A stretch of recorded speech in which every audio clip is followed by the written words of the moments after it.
Welcome to another episode of Inquiring Minds. I'm Steve Harper, and with me, as always, is my amazing co-host Donna Carlin. Donna, how are you doing today? I'm great. I've got my iced coffee. I'm good to go. So there you go. Well, I have my green tea, so where is this camera? There we go. Yeah. We changed the setup a little bit, so I got to figure out where my camera is and everything. But There you go. I'm Yeah. ready to go. So, what are we talking about today? So I was thinking this might be a really good subject. Are you focusing on what you lack or what you have? So if you That's a focus good on one. what you lack, what you Yep. have becomes rusty because your focus is elsewhere. Like I already got this. I'm going to focus on this, and this stuff gets really rusty. If you focus on what you've already been successful at, then you become masterful at it. Yes. And I know that in one of the previous episodes, I talked about one of the first questions I ask new clients, which totally hits them, from left field, so to speak, because I say, "What do you suck at?" And they look at me and they try to figure out why in the world are you asking that question?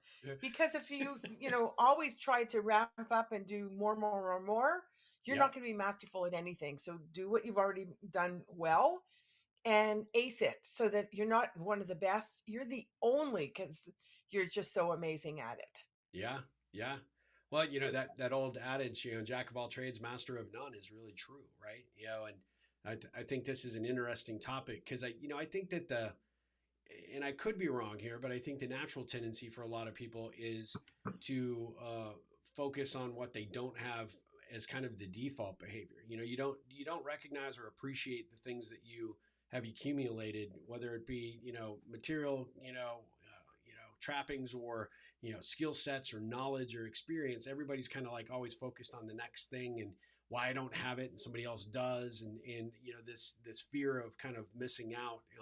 It's a real issue for people, and I think oftentimes it clouds our judgment and certainly takes us away from understanding or appreciating the things that we do have, and how to leverage those to, like you said, really take our game to the next level, to become a master at whatever that is that we have, to be truly skillful. I think when people think of lack, they purely default to the material aspects, but you don't ever stop to think, gosh, how fortunate am to have that house that I have, and a car that gets me from point A to point B, and I have the value of whatever these conveniences are that I've been able to acquire thanks to my work and my job and my knowledge and my experience.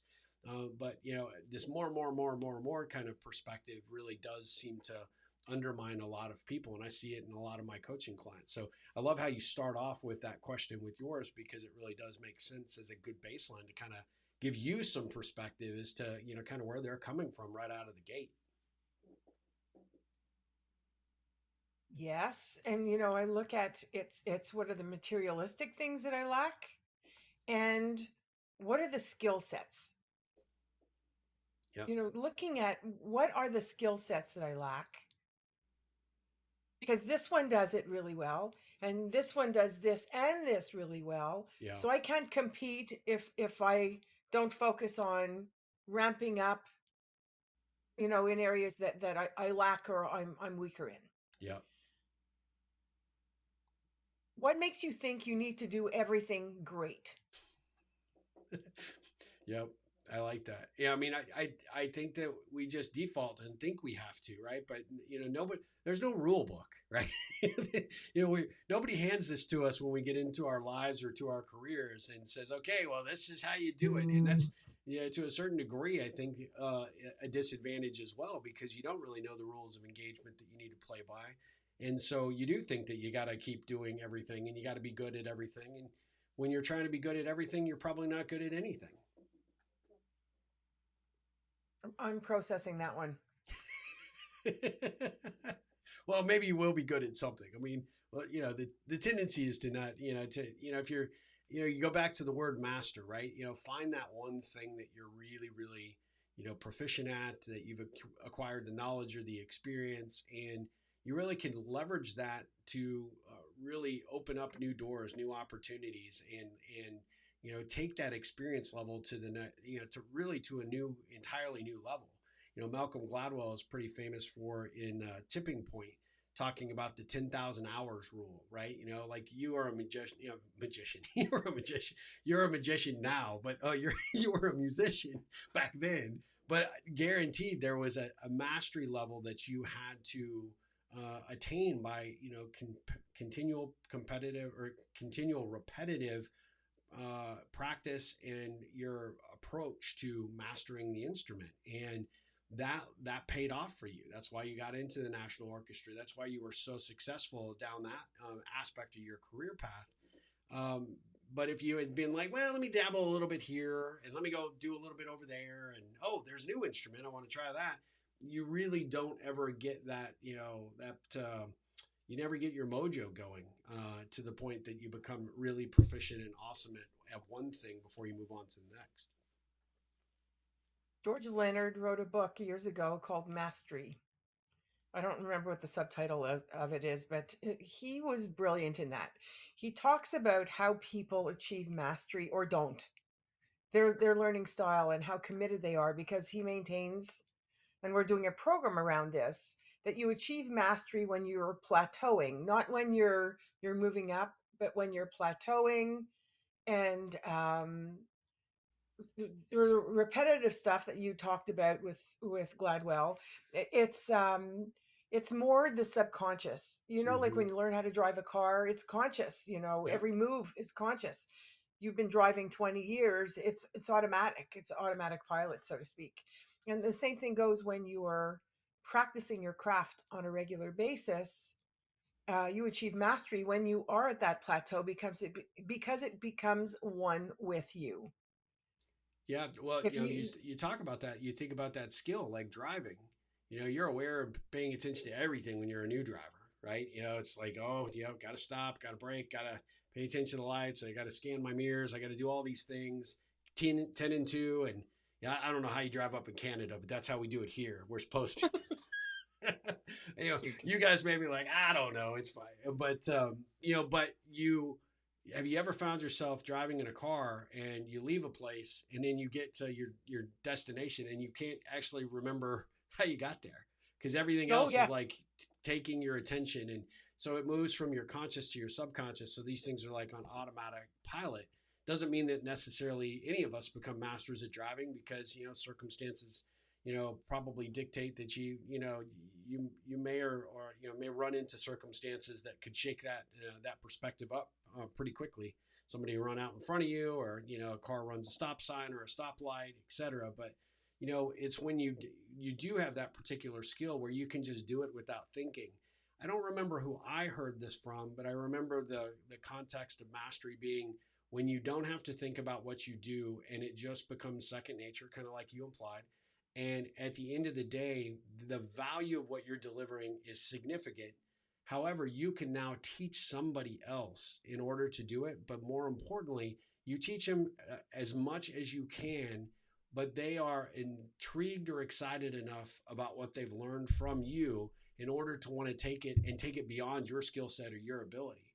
And then when you can do that, it's kind of like when the master, when the student becomes the master in their own right, is kind of a unique way. And I think if people were to think about those skills and abilities that they have, don't just keep it here, but sort of ripple that on as much as you possibly can. And then there's the other side of the coin, the flavor of the day kind of thing. And he Yeah. talks about, like, in a sports world, oh, tennis is the in sport now. So you know somebody's going to go out and buy all the equipment and the fancy, clothes and everything else, and they play tennis, maybe take a few lessons, and they lose interest, and that goes, and gets piled into the closet.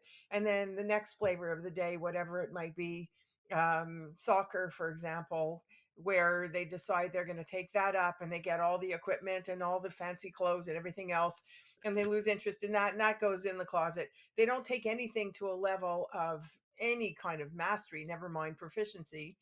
So, and the same thing happens with people. And we've talked about this before. Yeah. How many people take course after course after course and don't implement anything into their lives? That's right. They learn it intellectually, perhaps, but they don't fit it into how it will help them become more of who they are.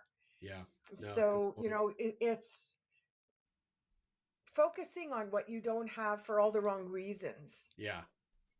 When I was doing my trainings, multiple trainings over the years, and I'm always learning more. First, I start off with a gap analysis. What if I could do X better than what I'm doing it now to actually make what I'm currently doing even more mind-boggling? So to support what I'm already doing in a masterful way, but bigger. Yeah. Not to go from organizational psychology to behavior. Okay, it's how does behavior affect organizational psychology, and how do I grow that? So the learning just helps me augment what I'm already doing, not replace it. Yeah. Not to say that I need to be fantastic in everything that I do. It's so I could really have impact in what I do best. Yeah. That's where I'm going with this. Yeah. Well said. I like that. I don't know why you picked on my two favorite sports. Maybe it's to, sort of imply that I still haven't figured out the mastery of either, but I didn't have the luxury of hockey, Donna. What do you want from me? Yeah, that's my love. So there you go. Yeah, absolutely. Well, I mean, I think what you said is actually true, and it's funny because I do think that the lack piece that you bring up in this conversation topic is unique because we all have this. We're attention deficit creatures, right? We like you said, we'll take a personal development course or a professional development course, and rather than diving even deeper in than what we just experienced through the content or the information that we've absorbed and take it to the next level. What other books, what other speakers, what other people out there are speaking on this topic that can I continue to round out what I've experienced? We'll move on to the next thing. And that, sports as an example that you just shared is a good one.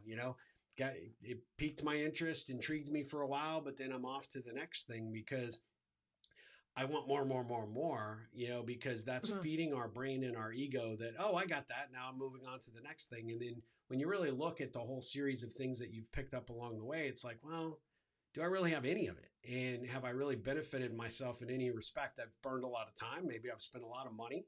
And at the end of the day, have I been able to leverage that to my betterment? And I think it's a good thing for our audience to think about because, I know for a long time in my early career, I went through this, all the Tony Robbins and Zig Ziglar and all of these well-known established speakers that were talking about sales training or motivation or personal development. And you'd go through it, but you really just were going through the motions. But your ego wants to tell you, nope, you got this. This is, you can go apply it. You can talk about it. You can, you look like the smartest person in the room when you are, sort of taking these things that you've learned and trying to apply them into real world situations. And then you find yourself really struggling to really explain it or to really make, hit your mark and make the difference. And it's because you didn't take the time to really absorb it. It's not part of you. It's not part of that, inherent DNA. And your ego wants to tell you you've got it, but you don't really have it. And, you sort of come across as, oh, okay. And kind Yeah, of like you said, the flavor of the month perspective, and I see that especially in leadership. You'll have a CEO, they'll read the book, on the long plane ride and come back and, we're all Jim Collins people now. It's good to great. And this is what we're doing. And, we're going to run our, 3-person architect firm as we are, GE or something. And just doesn't work that way. And, no, you just you can't just hit the surface. You got to be all in if you want to be really, truly, like you said, proficient. But if you even want to take that proficiency to the next level to become a master. exactly, It exactly. was funny, you and I attended an event you invited me to that was, the term was conversation amongst masters, and it was people that were in the, coaching space. But what really surprised me is how many of those people that I encountered way back when we did this that couldn't have a conversation with even a complete stranger. And it was, you're supposed to be a master. I'm here to have these conversations with you. I've made this journey, this trek to just be absorbed. And then, some people couldn't get out of their own way, but they would default to what they were comfortable with, my coaching philosophy, my methodology, my approach. But just trying to have a conversation, just like you and I, human to human, heart to heart, belly to belly conversations, they really struggled in that regard. So it's like, even those masters have a ways to go. Not you, of Exactly. course, because you were like, the top master. Yeah, right. I think the most ironic thing about that entire experience was how the two of us bonded with somebody who was deaf, Yes. Yep. Yep. who heard more than anything else. Yeah, that is true, and we walked away with an experience and a friendship that'll last a lifetime, right? because because we could have and share a meal and cut through all the BS and the egos of our roles and what we do and just connect. And that's really where I think to a degree you and I excel at, because we have a genuine interest in the people we encounter. That's actually one of our mastery points. We really have been spend our entire careers trying to unlock the human potential and really get to know what's motivating people at their core. And a lot of times, especially from a coaching perspective, they don't even know. They may be coming here and saying, Donna, help me, I want to be a better leader, or I want to grow my organization. Okay, on the surface that sounds fine, those are great, but what is the underpinning of the motivation? How much time are you spending being a better person before you try and become a better leader? And I just find those things really fascinating, which is why I love these conversations. I think they just are kind of glimpses into some of what we bring to the table for the people that we encounter and get to work with. Exactly. Yeah. Yeah, Well, we could go on this one, but I would lack my focus. So we would we always promise to keep these episodes short, but this might be one that our audience would love to dig in a little bit more, or might have specific questions. So Donna, how could they share those with us? And then if we see enough, we'll interact online, obviously Facebook and other platforms. But this might be one of those episodes we want to earmark for a follow up. definitely. I agree with you.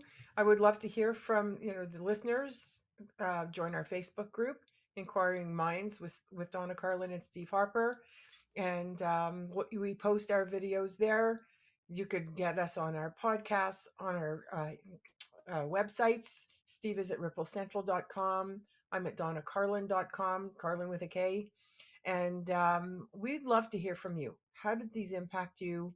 What did it bring to mind? What would you like us to discuss? Do you want to hear more? All of that. We look forward to hearing from you. Absolutely. Well, Donna, thanks for another amazing conversation. I love these topics, and we'll be back again very soon with another episode of Inquiring Minds. Have a great day.